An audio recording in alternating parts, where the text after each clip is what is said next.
Hello YouTube viewers and random Doctor Who fans. Now I thought today I'd finally get around to reviewing the old 10th Doctor sonic screwdriver from the End of Time collection, which came out, which included the Journal of Impossible Things with the Master's Ring, Rassilon, the 10th Doctor in battered clothing, the 11th Doctor freshly regenerated, and the Master in his little scope hoodie clothing.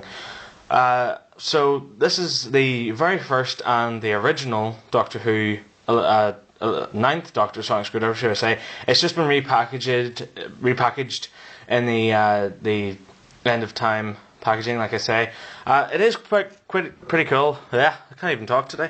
It is pretty cool because it comes in a limited edition pack, and whenever I hear the words limited and edition together in a pack, I just go nuts and I instantly have to buy it. So that's why I'm never ever going to open this thing, because it's just too good and collects dust like something fierce. And it was one of the it is the last screwdriver anyway. It's one of the last 3 figures released to have the old Doctor Who logo there, the old sort of eye logo. On one side here of this incredibly reflective packaging, you can see David Tennant's face, and on the other side of this incredibly reflective packaging, you can see Matt Smith's face, which is pretty cool. It's a nice little sort of passing the torch type of thing. Features UV pen and UV light, write and reveal hidden messages, and a slide-out sonic wave emitter with 2 sonic sound effects. Taking a look at the back here, as you can see, it just shows you all the various parts and pieces, some information on it, how it's the Doctor's second best friend after the TARDIS. You can write in ultraviolet ink, yada yada. Of course, on the front here, it does come with batteries, which is cool. When they first brought out the screwdrivers in this design, they didn't actually bring the batteries out with them, which was kind of annoying. But I'm glad they've actually started doing that now. And of course, in the 11th Doctor screwdriver, they've brought out the batteries included as well. It also comes with the alternate ink nib. Because obviously with this screwdriver you could remove this bottom bit here and replace it with that one, because you can write in UV ink and then shine the light from the tip of the screwdriver onto it, and this would reveal the hidden messages. But I'm not here of course today to talk to you about this type of screwdriver, because it's old hat. What I want to talk to you today about is this. Now look at that, eh? Isn't that something? This is the sonic screwdriver which came in the pack, the double pack, along with the sonic pen, and I've modified it slightly. And if I can show you here, here's how. First of all, I've taken a normal black marker board pen and rubbed it over the entire casing part here, and rubbed it with my finger, which therefore brings out the cracks a little bit better. And as you can see, if I shine the light directly into the camera itself, you can see it's blue, because of course with the End of Time screwdriver, it's gone back to the UV ink nib, and which it still has the blue dome, but when you shine it up, it shines purple instead of blue. Now I like this one better because it's a lot more accurate to the show and lights up blue. You may have also noticed I'm able to turn it on without sliding it fully up or fully down. Now this is because in the show, this is how the 9th and 10th Doctor actually use it. The further up you shift it, I think, the more powerful it becomes, the more features it uses, and so forth. Now, I've managed to do this by cutting a large section away here of the screwdriver itself. Now, in the actual toy, if you remember, there was a button there and a button there and a little blue bit in the middle, and you could only turn it on whenever it was fully down or fully up.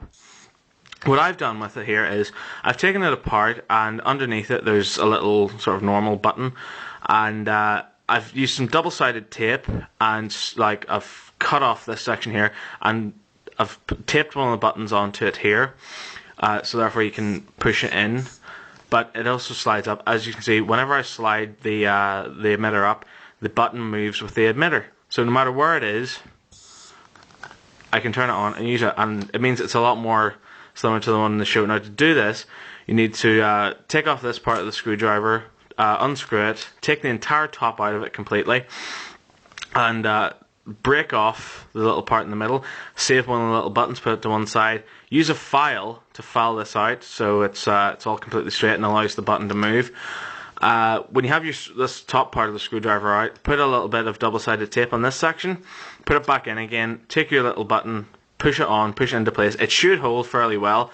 As long as people don't make the mistake, which they seem to do frequently with me, try to slide it up with the button instead of sliding it up with this.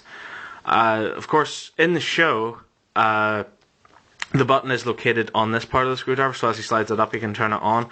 This is the closest I've managed to get it. I have had other ways of doing it where I've taken the actual little switch out of it altogether and duct taped it or glued it onto this part here, onto that, which means that obviously the batteries wouldn't be changeable, what have you. But I've tried it several times, and as the more you put it up and down, it just wears the wires away and destroys it. So like I say, this is the most efficient way I've thought of using it. I've also glued this bottom bit on here solid, because it annoys me, because anytime I used it, my fingers would put pressure on it and it would break off very easily. So yeah, that's my 10th Doctor sonic screwdriver and my 9th Doctor sonic screwdriver, which is, unfortunately, I don't use it anymore because of course I have the 11th Doctor sonic screwdriver, but I love the screwdriver. I carried it with me everywhere. I really did like it, and I miss carrying it about with me, but I do love the new screwdriver now, but I did like that one and the little changes I made to it. So thanks very much for watching, everybody. There's countless other reviews online, as you know, if you've looked at them, and thanks very much for watching. Bye.